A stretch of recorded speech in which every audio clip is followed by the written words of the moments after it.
On December 14, just after 6 p.m, 2 gunmen opened fire on a Jewish Hanukkah event at Bondi Beach. A brutal act of violence that claimed at least 15 innocent lives and left 40 others injured. It became one of Australia's deadliest mass shootings in decades. But the story changed fast, and the response exposed how quickly tragedy can be repurposed, not for understanding, but for influence. It became a campaign against migrants, a race for political advantage, and a vehicle for foreign intervention. That is what should happen right now. Australia and Israel should stand side by side. With Israel moving quickly to condemn the Australian government over its stance on anti-Semitism. Your government did nothing to stop the spread of anti-Semitism in Australia. So how did a moment of national grief turn so quickly into politics, pressure, and influence? Let's break it down.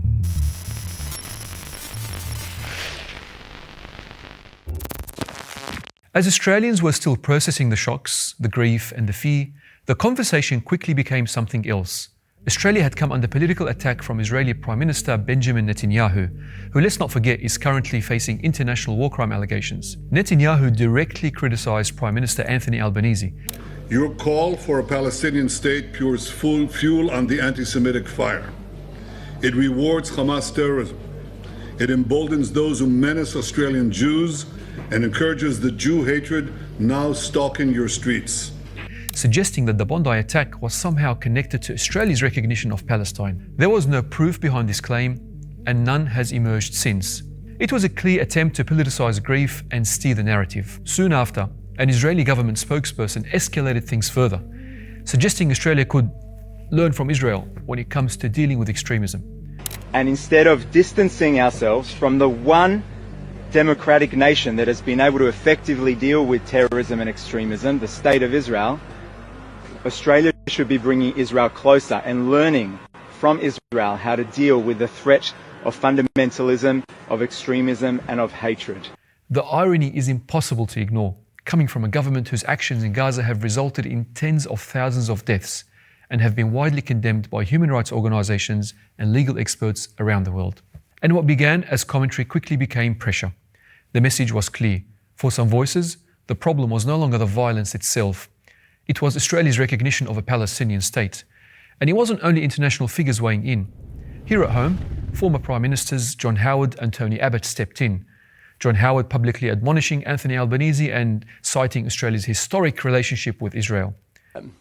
He went out of his way to recognise a state that's not ready for international recognition when he made the decision. He seemed to me to derive more satisfaction from that than he did in promoting our long-standing and harmonious relationship with the State of Israel. I'm ashamed of the fact that our relations with Israel have broken down. And then there was Tony Abbott, sticking to a well-worn script. He framed the attack through Islam itself, repeating his line about some version of Islam being incompatible with liberal democracy, and once again reaching for the old Sharia law scare. Some versions of Islam are not really compatible with life in a liberal, democratic, pluralist society. Strict versions of Islam are not consistent with, for argument's sake, freedom of conscience, freedom of speech, freedom of religion, democracy. You can believe in the virgin birth and still support liberal democracy. You can believe in the real presence and still support liberal democracy.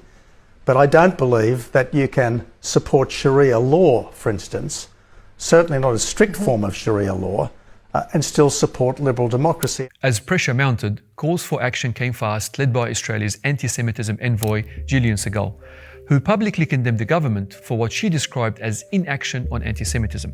But key claims driving that pressure did not hold up. Several alleged anti-Semitic incidents were questioned or outright debunked, with investigations revealing that some acts were carried out by paid criminals. Despite this, Segal's office went on to draw links between the Sydney-Palestine Harbour Bridge March and the killings, connections that were not supported by any evidence whatsoever. But the push kept going. Gillian Segal had been clear about what she wants: the adoption of the International Holocaust definition of anti-Semitism. At the heart of the concern is a dangerous conflation. Criticism of Israel being treated as anti-Semitism, Legal experts and Jewish organisations say that this risks silencing political debate without improving safety for Australian Jews. Now, the claim that the Australian government has done nothing is grossly misleading.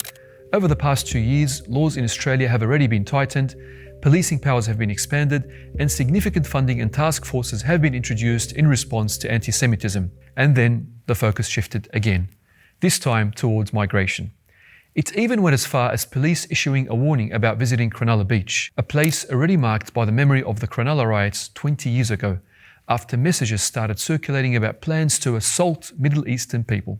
A warning against a so-called bashing day, saying any attempt to incite violence will be met with a strong police response. Politicians also began calling for tougher borders, stricter citizenship laws, and reassessments of who belongs in Australia.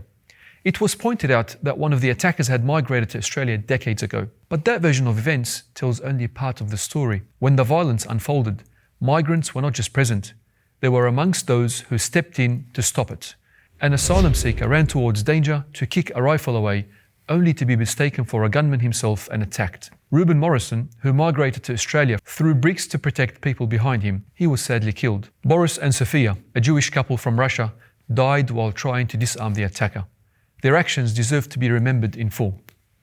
And the celebrated Ahmed al-Ahmed, a Syrian-Australian, disarmed the perpetrator and helped prevent further loss of life. Taken together, these facts tell a very different story to the one being pushed in the immediate aftermath, and they demand honesty. So let's be clear. This is not a moment for political point scoring. It is not a moment for scapegoating entire communities, and it is not a moment for rewriting tragedy to fit pre-existing agendas. None of this means hard questions should not be asked. Some questions are necessary, but those questions must be asked honestly, and they must be grounded in evidence, not fear, not pressure, and not opportunism. It is deeply confronting to see a government whose actions in Gaza have resulted in tens of thousands of deaths and which faces international condemnation of serious allegations of genocidal conduct, positioning itself as a moral authority in Australia's response to violence. It is just as dangerous to conflate anti-Semitism with the legitimate criticism of the Israeli apartheid state.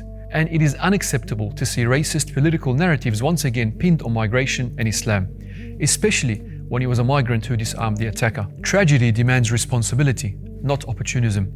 Truth and evidence should guide what comes next, not panic, pressure, or agenda setting.